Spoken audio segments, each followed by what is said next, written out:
make sure that people have access to this institution. The numbers of students being turned away to Mount Royal and other institutions across the province is staggering and getting worse all the time. Jim Prentice said in a speech not long ago that he needed a 75% average to get into university when he got into university.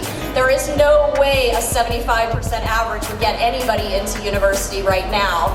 We're talking 85 to 90%, and that's adding so much stress and anxiety to young people trying to get into educational institutions.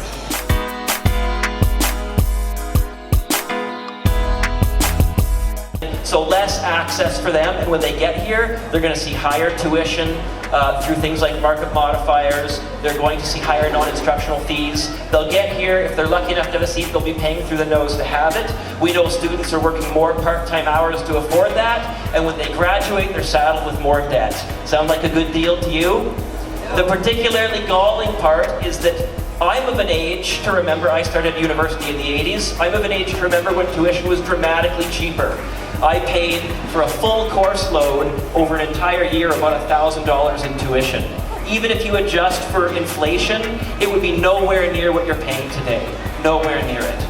Right? The people who are my age and older, who are the policy makers in government, they themselves benefited from low tuition and a properly funded post-secondary system. I think you should demand the same.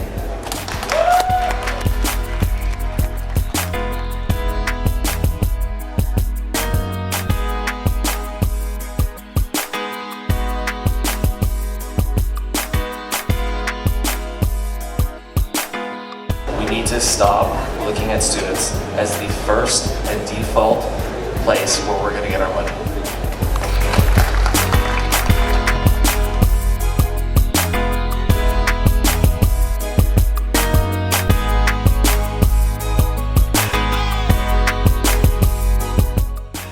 An educated population is a healthier population.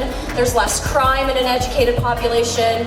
Voter turnout and voter engagement is higher in an educated population. We have all of these things that education brings to our society as a whole. Whether individuals are educated or not, it lifts the whole society up when people are educated. So it's really important that we have post-secondary education that's strong, that's stable, and that can solve our problems going forward in the future.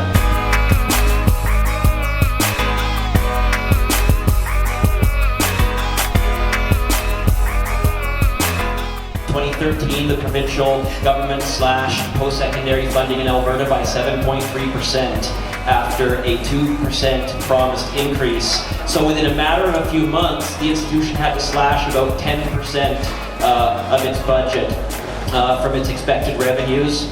And that led to the suspension and basically the cut of 8 academically healthy programs. Students like you had to receive letters saying that the seats for the programs they'd accepted in good faith were no longer open to them.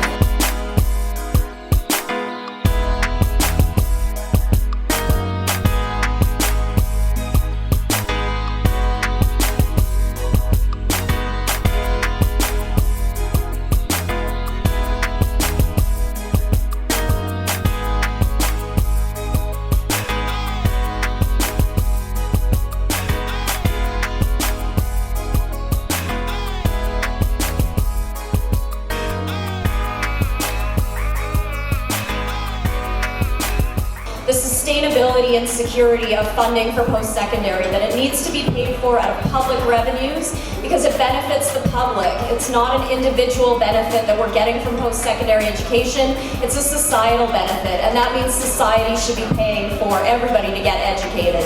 So government funding needs to improve, and it needs to be stable, and it needs to be secure.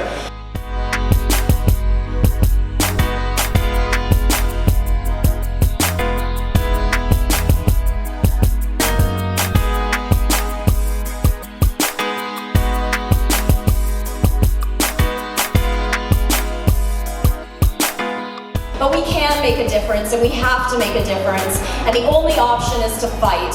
We can't just sit back and take it, we have to actually fight.